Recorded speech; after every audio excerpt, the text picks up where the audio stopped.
आत्याबाई या आसपासच्या कामावर जाणार आहे. अगं कोणत्या कामावर? शेजारच्या वहिनीनं म्हणलं होतं का माझ्यासाठी काही काम असेल तर शोधा. त्यांनी एका ठिकाणी बोलून ठेवलं. म्युन्सिपाल्टीचं रस्त्याचं काम निघालंय, तिथं खडी फोडायचं काम आहे. हे काय काढलं तू? अगं उन्हा तानाचं लई कष्टाचं काम मस्त आहे. त्या कामावर नको जाऊ बाय.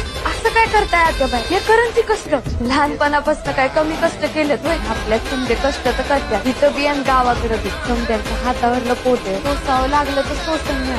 पण तुम्ही मला अडवू नका आत्याबाई. मी आधी येते तरी सांगताई ना ग. मी घरात पोरांकडे पाहून मी जाते काम. तूच म्हणाली होतीस ना की आपण सुख दुःख वाटून घ्यायचं म्हणून, दोघींनी मिळून घर सांभाळायचं म्हणून. मग तू काम करणार असेल तर मला बी तुझ्या संगत काम करायचं आहे. अगं दोन्ही सुना लई गुणाच्या आहेत. मला बी वाटतं ते तुमच्या संग यावं, तुम्हाला हातभार लावावा. तर मी पाया भाशी मला बी चालता बी येईना. जमिनी कशी उचलायची मी तुम्हाला काय बी हातभार नाही लावू शकत. तुम्ही पोरांकडे बघता ते काय कमी आहे? आम्ही दोघी कामावर गेल्यावर पोरांकडे कोण बघणार?